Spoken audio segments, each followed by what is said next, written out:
Bonjour, on se retrouve pour la prochaine nouvelle lune qui se passe en taureau. Ce sera le mardi 11 mai à 20h59 en France, à 22 degrés du taureau. Alors, une nouvelle lune en taureau, ça ouvre un cycle, bon on est en plein milieu du printemps. Le taureau c'est Vénus, hein, c'est Vénus qui maîtrise le taureau, donc une lune dans le taureau s'y plaît.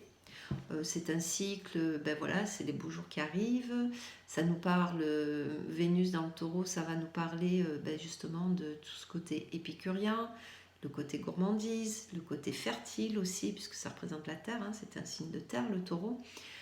Donc on jardine en général au printemps, on prépare, voilà, on sort nos plants, on commence à les préparer pour la belle saison. Euh, Ça nous parle aussi de la valeur, alors de l'argent, des sécurités. N'oublions pas que le taureau se trouve face au scorpion, qui est d'ailleurs l'ascendant de cette nouvelle lune, qu'on pourra voir un petit peu plus tard. Donc le taureau a face à lui tout le contraire, hein. Il a la mort, la destruction, les héritages, voilà ce qui vient de nos ancêtres, c'est la maison 8. Le taureau, par instinct, pour, on va dire, contrebalancer ça, est un signe qui va parler de fertilité, qui va s'entourer de sécurité, qui va s'entourer d'amis aussi, enfin tout ce qui parle de sa sécurité et aussi de valeur, hein. C'est la maison 2. La maison 2, c'est théoriquement les dons que l'on a. Ça peut représenter, hein, parmi autres choses, mais ça parle de dons et comment on gagne sa vie avec les dons que l'on a en fait, hein. Donc c'est l'argent que l'on gagne soi. En face, dans le scorpion, c'est l'argent que l'on reçoit de la famille ou de l'autre ou de l'institution, etc. Donc une nouvelle lune en taureau, en général c'est assez sympathique, c'est assez gourmand, ça va parler de sensualité aussi, hein, tout ce qui est rapport à la matérialité et notamment notre corps humain fait partie de cette matérialité, donc on parle ici de sensualité et en face c'est la sexualité, hein, ne pas confondre.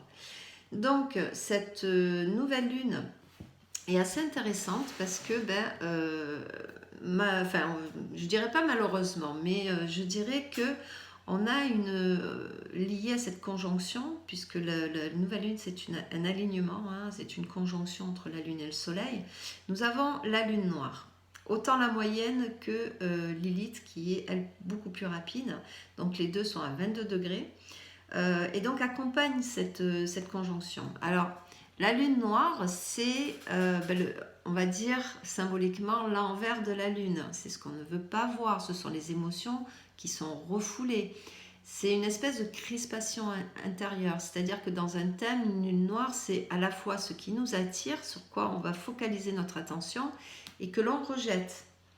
C'est une peur en fait, hein. C'est une peur, c'est quelque chose que l'autre va refléter une partie de nous qu'on ne veut pas voir. Donc il y a quelque chose dans cette lune noire qui est de l'ordre de la fascination et en même temps du rejet. Donc comme je l'explique assez souvent pour singulariser au maximum, c'est vous êtes au bord d'un précipice, vous regardez en bas, vous êtes attiré par le vide, mais vous n'avez pas sauté parce que vous savez que vous allez vous cracher, hein, et que vous vous en remettrez pas, ou très peu. Donc, cette conjonction nouvelle lune, lune noire, dans ce signe du taureau, donc qui correspond au niveau calendrier, bien forcément à la réouverture des restaurants, des terrasses, des lieux de culture, pardon, des musées, hein, c'est très taureau tout ça, c'est très Vénus tout ça, hein. C'est ce que l'on aime, c'est la valeur, c'est notre patrimoine, et le taureau c'est aussi le patrimoine. Donc, on voit qu'ici, il y a comme un voile imposé. Bon, on le sait, dans la vie, voilà, enfin, d'un point de vue société, on nous relâche, mais au compte-gouttes, hein, avec des horaires, avec des jauges, avec, voilà. Ça va gâcher un petit peu le plaisir, hein. Et puis, en même temps, une lune noire, ça se sublime. C'est-à-dire que si l'on accepte d'aller voir ce qui nous excrète quelque part, mais qui nous fascine. Ça permet l'étude des lunes dans un thème, hein, c'est toujours très intéressant. Ça permet de dépasser ces peurs, de les transcender, hein. Donc ici, qu'est-ce qui pose un voile? C'est toute la symbolique du taureau. C'est-à-dire que on va être un petit peu dans un... Alors je parle pas que des terrasses ici, je pense que ça va être surtout pour les taureaux, les scorpions, voilà, les lions et les verceaux vont être concernés, hein, mais ça va être comme un sentiment de frustration, c'est-à-dire qu'on va avoir envie de faire des choses, on va avoir envie de sortir, d'un point de vue, on va dire sociétal, on va avoir envie de sortir, mais en même temps, c'est contraignant, il y a ci, il y a ça, donc voilà, ça va un petit peu, ben voilà, comme je disais, gâcher le plaisir. Mais en même temps, d'un point de vue individuel, il y a ici aussi cette notion de perte de sécurité. Pourquoi? Parce que le taureau se trouve en face du scorpion, ils sont complémentaires, ce qu'on appelle un axe. Et le taureau, s'il s'entoure autant de sécurité, s'il s'occupe autant de son jardin, d'avoir à manger, un toit, des amis, un lien, s'il se raccroche autant à la matérialité, c'est que en face, il est conscient qu'il y a le néant. Parce que le scorpion, c'est tout le contraire. Hein. C'est la destruction, c'est la mort, c'est aussi la renaissance. Hein. Mais c'est surtout la mort symbolique, ce sont les cycles. On sait que toute chose a une fin et toute chose a un commencement, quoi que vous fassiez. Donc le taureau, pour compenser cette énergie-là, va s'ancrer dans la matière. Hein, il va explorer toute sa matière. Et pour ça, il va utiliser ses ressources à lui. Alors qu'on est beaucoup plus dépendant d'un certain karma dans le scorpion.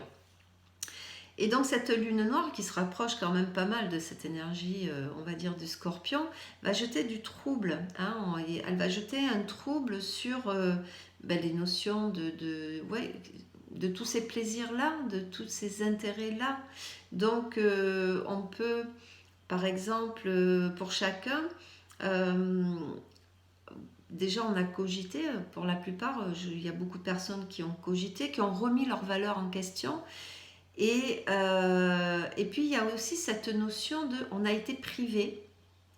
Et là, ce qu'on pensait être lambda, ce qu'on pensait être du... J'en avais déjà parlé, hein, mais avec la rétrogradation de Pluton, donc, qui se rapporte au Scorpion, qui est en sextile d'ailleurs, et qui est bien inspecté, on le verra tout à l'heure. Le fait que Pluton rétrograde, ça nous met en conscience que ce que l'on prenait pour acquis avant, ce qui était lambda, même des fois on se forçait à sortir pour tenir, voilà, parce qu'il faut que je voie mes amis, toute cette pression aussi sociale, le fait d'avoir été plus ou moins isolé, plus ou moins privé de ça, il y a ce rapport où on va l'apprécier, notre café en terrasse, là, vous voyez, parce que c'est à paraître anodin de prendre un café en terrasse, mais là ça va prendre tout son sens. Donc cette lune noire, quelque part pour la sublimer, c'est vraiment prendre conscience que ces petits moments de plaisir sont importants. Et pour certains, cette lune noire peut jeter un voile de culpabilité. C'est un peu couillon de dire ça, mais je vois pas trop le mot. D'autres mots, c'est-à-dire que les gens vont se rassembler, vont ressortir, et d'ailleurs on va le voir avec Jupiter, hein, qui va être important. Il va y avoir, ok, on vous relâche, ou vous-même vous pouvez dire, ok, je fais les choses, mais si vous êtes vous vous êtes laissé embarquer, si vous voulez, par la terreur, hein, qui a été depuis maintenant 1 an, qui est diffusée non-stop, voilà, un martèlement sans cesse. Ça va générer de la culpabilité. Est-ce que j'ai le droit de prendre ce plaisir-là? Et puis peut-être, ok, on va sortir, mais il ne faut pas qu'on soit trop nombreux parce que sinon ils vont nous enfermer. Il y a cette peur de perdre, cette notion de liberté là, tout juste rendue. Vous voyez, donc ça jette un peu ce voile-là. Comment je vais gérer mon rapport à ce que je crois de bien, de mal? Est-ce que je vais assumer le fait d'avoir aussi cogité depuis plus d'1 an?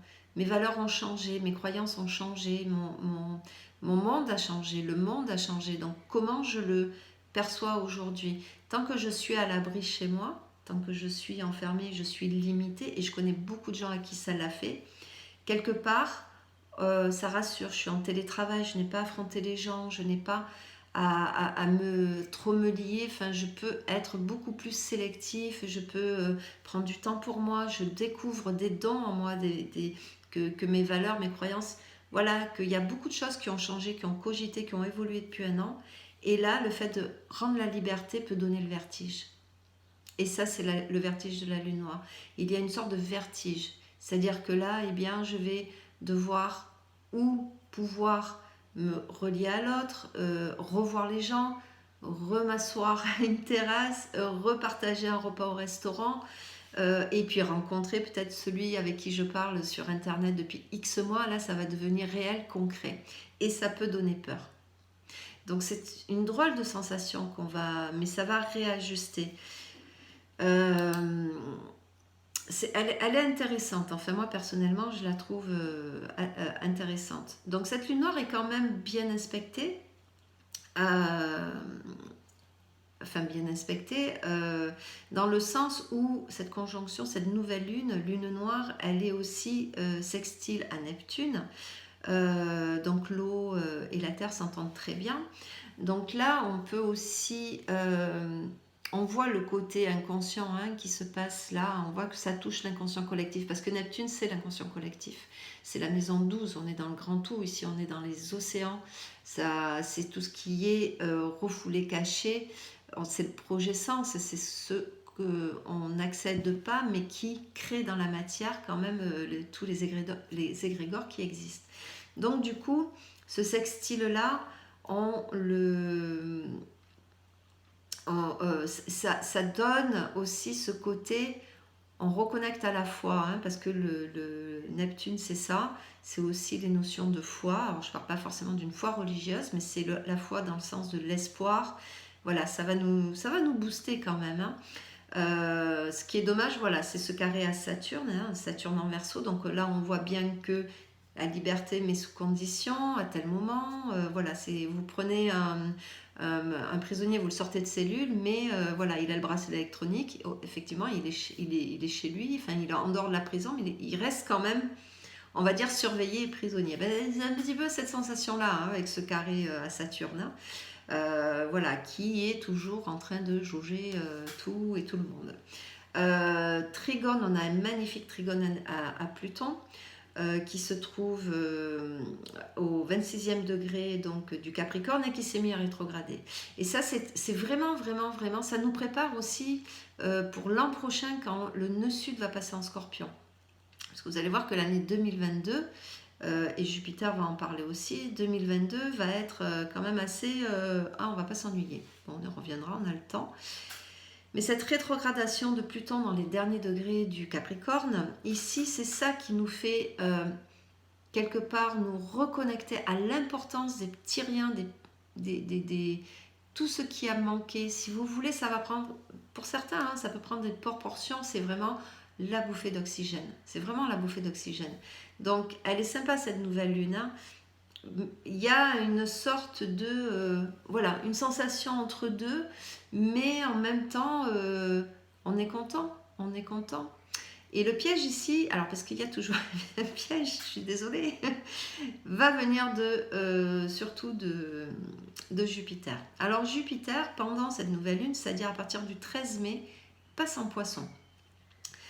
Alors, il va rétrograder, il ne va pas aller très loin en Poisson, je crois qu'il va aller jusqu'au 3e degré, et il va rétrograder en fin juillet, hop, il va rétrograder, il va repasser en Poisson jusqu'à la fin de l'année. Il repasse définitivement en Poisson qu'à la fin de l'année, en décembre.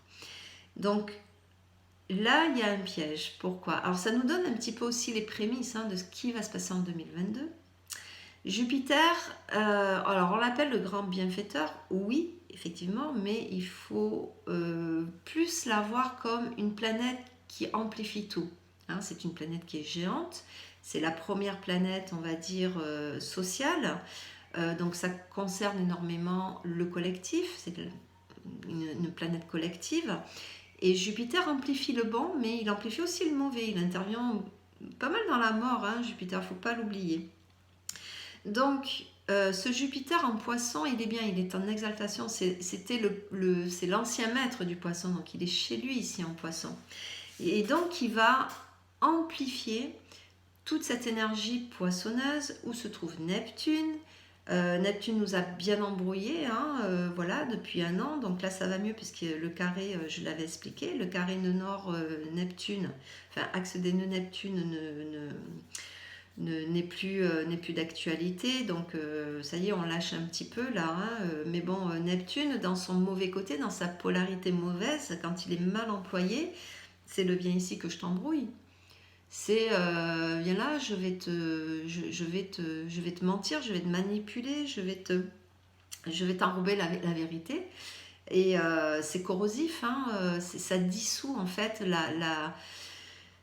autant Uranus peut brûler que Neptune peut dissoudre, donc il dissout, mais alors c'est très lent, c'est une planète qui est évolutive, hein, on s'en sert pour évoluer, et dans sa polarité, on va dire positive, c'est la connexion au grand tout, c'est la connexion à plus haut que soi, c'est la foi, c'est les notions de foi, c'est les projets sens aussi en psychogénéalogie, enfin en astropsychogénéalogie. Et donc, Jupiter va, en entrant hein, dans ce signe du poisson, donc il est loin de Neptune, hein, ça sera plus en 2022, il y aura la conjonction Neptune-Jupiter, avec le nœud, nord, le nœud sud en Scorpion. Bon, on verra ce que ça va donner. Hein. Bon, là, pour l'instant, je n'ai pas étudié le truc, mais bon, ça s'annonce quand même assez rock'n'roll, hein, tout ça. Donc, Jupiter va amplifier ça. Et il est carré à Vénus. Vénus qui maîtrise la nouvelle lune. Jupiter dans le poisson c'est aussi tout ce qui est médical, mais on va dire c'est plus du côté de la névrose. D'ailleurs on voit le travail de Neptune carré au nœud nord en Gémeaux, la parole, la communication, la névrose de la communication, comment elle a amené cette névrose collective en fait, hein, du moins pour beaucoup. Et donc, carré à Vénus, ici, on parle, qui est passé en Gémeaux, hein, qui va à la rencontre justement de ce nœud nord, qui parle aussi, encore une fois, donc Jupiter, j'essaie de ne pas vous perdre, Jupiter qui rentre dans le poisson, et là, qu'est-ce qui se passe en ce moment? On nous martèle pour notamment le traitement ARN, qu'on appelle honteusement un vaccin, et là, je pense qu'on va nous saouler, mais nous saouler grave avec ça. Donc, carré à Vénus, Jupiter représente aussi la loi, représente un petit peu la loi karmique. C'est-à-dire que lui rétribue les cartes selon tout ce que nos actions passées, nos pensées, comment on fonctionne à l'intérieur. Hein. Donc, il y a une question de rétribution des cartes. Alors, effectivement, si le boulot a été bien fait, c'est jackpot. Par contre, si ça a été mal fait, et c'est pas le jackpot, hein, ce serait plutôt la conséquence, hein, c'est les conséquences. Il a cette capacité à très karmique, hein, Jupiter. Donc il représente les hommes de loi notamment, hein, forcément, les juges, mais aussi les lois, l'institution.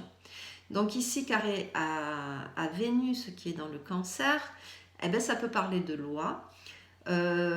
Qui vont être pourquoi pas promulguées, et moi je pense beaucoup malheureusement, et on va le voir avec ce Mars en Cancer, à voir, hein, mais je pense qu'ils vont essayer de faire passer effectivement le passeport sanitaire aussi, mais aussi la vaccination entre guillemets obligatoire pour le Covid. Et ça va concerner les enfants, parce que je sais que sur la table, il y a la notion de devoir traiter tous les enfants, et ils font déjà des tests, malheureusement, hein, les labos font déjà des tests sur des bébés entre 6 mois et des enfants de 12 ans. Donc bon, voilà.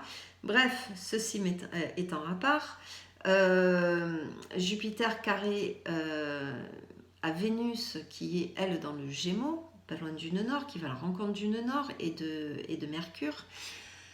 On revoit ici, hein, encore une fois, cette notion de bien, de mal, comment on va se jauger, se juger. Un carré, c'est quelque chose qui est sublime, hein, quand même. Hein. C'est un effort, un travail à faire. Il y a un dépassement. Et ici, je dirais, ne te fais pas acheter. Surtout, ne te fais pas acheter. Ne cède pas aux tentations. Jupiter dans le poisson, on peut penser, surtout qu'il est en maison 3, donc là on peut penser que vraiment ici il y a comme une décompression totale et on est très très loin de la matérialité du taureau. Très loin. C'est-à-dire que là, pour certaines personnes, de retrouver cette liberté, ça va amener un espèce de oh là là, je veux plus voir, je veux plus savoir, je veux plus entendre, je veux plus le lâcher moi, je veux juste prendre mon café en terrasse, retrouver mes amis. C'est pas ce qu'on pourrait parler d'un aspect qui est le plus on va dire le plus parlant, le plus matérialiste hein, qui soit. Donc on peut avoir des mouvements boursiers ici, hein, donc on peut parler d'argent, on peut s'inquiéter pour son argent, on peut revoir ses comptes. Si vous vous lancez dans vraiment, si vous vous lancez dans l'achat de quelque chose, dans une ou la signature de quelconque signature, soyez surtout très prudent. Vraiment très prudent parce qu'avec on peut vous faire croire beaucoup de choses. Par exemple, la maison peut avoir des vices cachés, mais ça vous le saurez que quelques mois après. Attendez un petit peu. On a Mercure en plus qui prépare sa rétrogradation hein, en fin mai. Il y a beaucoup de planètes qui vont commencer à rétrograder, à reculer hein, donc, au niveau de l'œil. Et tout l'été, on va être sur les réflexions. Tout l'été, on va être sur comment j'articule un petit peu ma vie avec tout ce que j'apprends, tout ce que je vois et tout ce que j'entends. Une chance que nous avons Pluton qui rétrograde, c'est une très très bonne chose, mais voilà, ce carré avec Jupiter en Poisson qui va amplifier un petit peu autant les névroses que le côté idéaliste au complet. Hein, ça peut être très idéaliste. À un point tel qu'on en perd l'ancrage. Hein. C'est pour ça que je vous dis, soyez très prudents. Ça peut signer aussi les divorces, pas mal de divorces. Hein. Jupiter carré Vénus entre le Gémeaux et le Poisson, voilà. Donc pour ceux qui divorcent, attention. Hein, voilà, une séparation, c'est déjà pas simple, mais là, soyez, voilà, il peut y avoir des revirements au niveau de vos divorces. Alors, ce Jupiter, il est quand même quintile à Uranus. Quintile, c'est un aspect qui est mineur, mais qui est sympa hein, aussi. Donc, on voit qu'ici, c'est ce côté, enfin, on est relâché, en fait. Moi, je le vois comme ça. À titre individuel, c'est aussi le feu vert, quelque part, on ose sauter le pas. Hein, on ose. C'est pour ça je vous dis, on a vraiment le cul entre deux chaises, pardon de l'expression, mais c'est une lune qui est entre la matérialité du taureau, qui est embrouillée, et ce passage de Jupiter en Poisson qui nous fait perdre pied avec le concret. Vous voyez, on a vraiment cette notion d'être entre deux mondes, d'avoir un pied dans un monde et un autre pied dans l'autre. Il peut y avoir des disputes hein, avec Vénus en Gémeaux, avec ce carré-là. Ça peut se disputer, ça peut se chamailler, ça peut régler des comptes. Voilà. Mais il y a attention au jugement, parce que le jugement ne sera pas forcément logique. Alors vous pouvez aussi vous-même, attention à votre propre auto-jugement. Hein, je dirais que si vous êtes dans une démarche où vous travaillez sur vous, vous voyez un thérapeute, vous creusez, vous cherchez, il peut y avoir une révélation aussi hein, avec Jupiter, il peut y avoir des révélations avec ce quintile à Uranus. Et ne soyez pas dur avec vous-même, hein, soyez toujours bienveillant. C'est important, hein, il faut vraiment, vraiment cultiver la bienveillance hein, dans ces temps-là. Et la bienveillance commence toujours par soi-même, hein, la tolérance, la bienveillance. Donc voilà, c'est un carré qui n'est pas forcément facile, surtout dans ce passage entre le Verseau et le Poisson. On reste ici entre les derniers degrés du Verseau et les premiers degrés du Poisson. On est toujours dans des énergies de transition, donc ce sont des degrés dits critiques, hein, donc on ne sait pas vraiment où est-ce qu'on s'en va. Mais bon, moi je vous dirais que pour profiter de cette nouvelle lune, ce qui est important, c'est le plus possible de s'ancrer à la matière, de se rapprocher de ce que l'on aime, d'oser aussi des choses qu'on n'a jamais fait, de sauter des pas, de sauter des peurs, de dépasser des peurs. Nous avons aussi, lors de cette de cette nouvelle lune, une autre conjonction qui est celle d'une Nord et de Mercure, donc Mercure qui va rétrograder d'ici une quinzaine, si ma mémoire est bonne, et qui est trigone je vais y arriver, à Saturne. Excusez-moi, dimanche matin, elle est fatiguée. Donc, qui est trigone à Saturne. Donc, entre le Verseau et le Gémeaux. Donc, et puis dans la maison 7 aussi, hein, donc la maison 7, c'est l'autre. Hein. Donc, autant d'un côté on peut divorcer, autant de l'autre côté on peut aussi sauter le pas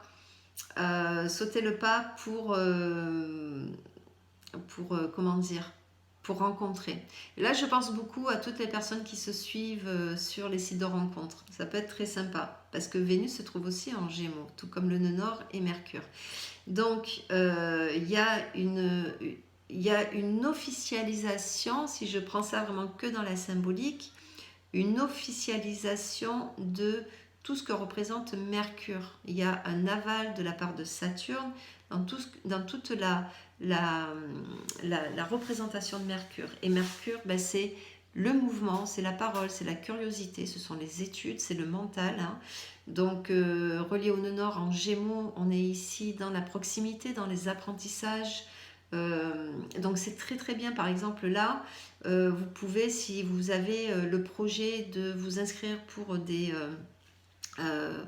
futures études, c'est le moment d'aller chercher non seulement des financements avec Vénus, en étant prudent, attention à Jupiter, hein, mais bon, un carré ça peut être positif, c'est bizarre à dire, mais ça peut être aussi positif dans le sens où si vous ramez un petit peu pour trouver des financements, accrochez-vous parce que Vénus va bientôt croiser la route du nœud Nord, revoir Mercure, et donc elle va le faire aussi ce trigone à Saturne. Donc c'est vraiment qu'une question de temps ici, hein. C'est vraiment pour, on va dire, une semaine, 10 jours. Hein, voilà, pas plus, il se défait ce carré-là.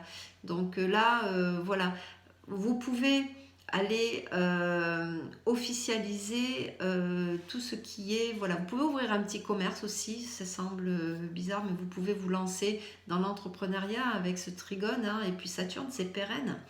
Vous pouvez, c'est très très bon pour tout ce qui est, si vous écrivez, hein, il y a l'inspiration, surtout avec le passage de Jupiter dans le Poisson, on est ici connecté vraiment, voilà, l'inspiration elle tombe, hein.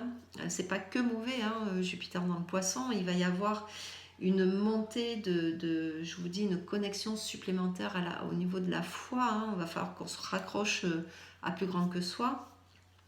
Donc c'est très très bien. Les trigones en général donnent vraiment du peps.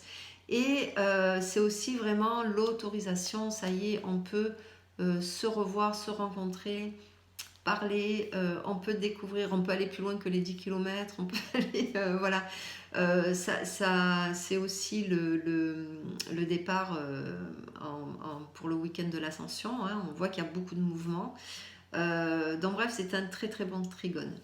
Donc c'est pas une nouvelle lune qui est mauvaise, mais c'est une nouvelle lune où on remet un petit peu les compteurs à zéro au niveau, voilà, de cette sensation, de nos sensations, de notre rapport avec le plaisir. On va se rendre compte qu'on a changé, hein, que des choses ont changé. Il y a des gens qui sont partis, certains sont restés, d'autres qu'on a rencontrés. On a essayé des choses, on a eu du temps, hein, pour tous ceux qui ont été en télétravail, tous ceux qui ont été confinés, le rapport avec nos enfants aussi, qui a changé. En parlant d'enfants, je voulais faire quand même aussi un petit crochet par rapport à Mars. Donc Mars qui est rentré en Cancer, qui est à 11 degrés du Cancer, qui est quinconce pour cette nouvelle lune, c'est un aspect à 150 degrés je vais y arriver, à Saturne. On va bientôt avoir une opposition, hein, de Mars Pluton. Alors Mars en Cancer, c'est la défense du territoire, hein. Là, le Cancer parle du foyer, parle de l'enfance, parle des émotions, on voit qu'ici les émotions sont en ébullition, hein. Alors ça peut être un vecteur de... c'est une grosse protection. Mars, c'est un guerrier, hein, mais là, ça me fait penser aux survivalistes, vous savez, hein, voilà, avec le bunker, hein, c'est ça Mars Mars en cancer. Hein. On est vraiment ici dans le... Et en plus, il se trouve en maison 8, le scorpion en plus, hein, pour cette lunaison. Donc Mars défend énormément son territoire ici. C'est aussi, il n'est pas très à l'aise hein, dans ce signe d'eau. On est dans la lune ici, hein, donc il est en chute, hein, il est mal à l'aise. C'est-à-dire qu'on a du mal à déterminer nos propres émotions. On est vraiment dans une espèce de moitié euphorie, moitié incertitude ici. Et c'est comment je me protège aussi. Hein, le cancer et le taureau sont en sextile, tous les deux. D'ailleurs, il est sextile à Uranus. Ce sont des signes protecteurs où on se protège. Il est quinconce à Saturne, donc on en revient aussi aux notions de jugement. Hein, puis voilà, on peut entendre par exemple, oui, les gens sortent, ils font n'importe quoi, là, alors qu'on en a besoin. L'humain, il n'est pas une île déserte, on a besoin de l'autre hein, pour apprendre, ne serait-ce que sur soi, pour apprendre, pour échanger, pour... voilà, on n'est pas tous des ermites, on n'est pas tous hyper à l'aise à vivre dans cette... dans la solitude. D'ailleurs, on voit les dégâts que ça fait, même s'ils n'en parlent pas, ça, mais bon, bref. Et donc, dans quelques semaines, il va y avoir une opposition à Pluton qui est rétrograde. Bon, là, ça risque de bouger. Hein, on sent de toute façon les énergies. D'un point de vue personnel, moi, je crains beaucoup pour cette... voilà, pour les enfants, par quoi on va passer. Surtout, là, je pense qu'il peut y avoir un tollé, il peut y avoir quelque chose. Il peut se passer quelque chose. Moi, je ne suis pas Madame Irma, mais Pluton, Mars, tous les deux maîtres du Scorpion, aussi violents l'un que l'autre, mais dans une catégorie différente. Hein, voilà, à voir. Ça, nous le verrons plutôt pour la prochaine pleine lune. Voilà, qui sera elle entre le Gémeaux et le Sagittaire, donc avec les nœuds nord, il peut y avoir une bascule. Hein. De toute façon, le mois de mai est assez important hein, d'un point de vue social, donc à voir ce qui va se passer. Moi, tout ce que je peux vous souhaiter, c'est d'ouvrir ce cycle de la meilleure des façons. Alors, ces cycles sont un petit peu à l'envers, puisque l'année dernière, dans le cancer, justement, nous avions eu 2 nouvelles lunes. Donc du coup on est décalé, on a des nouvelles lunes qui arrivent après des pleines lunes dans le même signe. Rassurez-vous, ça va revenir à la normale, mais justement en juillet, lorsque Jupiter rentrera dans le Verseau, où nous retrouverons les débuts de cycle, enfin les débuts de nouvelles lunes dans un signe et les pleines lunes dans le même signe, ça sera beaucoup plus cohérent. Ici, on commence par le problème et on termine par la solution. Donc, ce sera peut-être un peu plus clair d'ici quelques mois. En attendant, tout ce que je peux vous dire, c'est de profiter. C'est une bonne nouvelle lune. Évitez de vous laisser embarquer, de vous laisser acheter. Attention à ce que vous entendez hein, encore. À ce que vous voyez, à ce que vous croyez surtout. Mais voilà, cette nouvelle lune devrait être assez sympathique sur un fond peut-être un peu névrotique, je l'avoue. Mais voilà, l'humain étant ce qu'il est, voilà, on prend le temps qu'il faut, il n'y a pas de souci. Je ne sais pas si j'avais autre chose d'important à voir. Donc on l'a vu, ça on l'a vu. Ouais, je vous ai vraiment fait tout le tour, tout le topo. L'ascendant Scorpion, on voit qu'il y a de toute façon une mutation là qui s'opère petit à petit.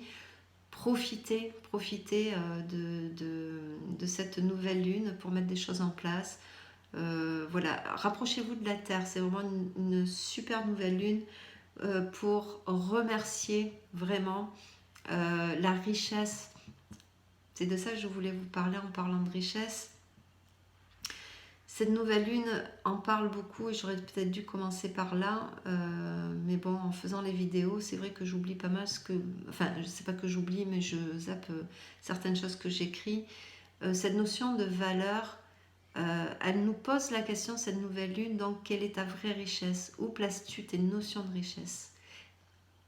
Ça, c'est si vous faites des rituels de nouvelle lune, posez-vous la question, qu'est-ce qui a de la valeur à vos yeux, où se trouve ta propre richesse. C'est de voir la richesse au-delà du matériel en fait, hein. C'est ça. C'est quelque chose qui nous parle de ça et qui, avec Jupiter là qui passe en poisson, ces nœuds sud là qui vont passer l'année prochaine dans l'axe taureau-scorpion, c'est une nouvelle lune qui nous prépare. Et le prochain cycle sera en éclipse. Et les éclipses, ça a une durée de entre 6 mois et 2 ans. Donc vous voyez que on a du boulot. Donc voilà, posez-vous la question, qu'est-ce qui vous rend riche? Qu'est-ce qui est précieux à vos yeux, hein? Donc ce café en terrasse va être précieux, mais il n'y a pas que ça. Voilà, moi je vous souhaite en tout cas une très très très bonne nouvelle lune, de bonnes retrouvailles. Voilà, ne faites pas n'importe quoi. Je vous embrasse et puis je vous retrouve dans 15 jours. Au revoir.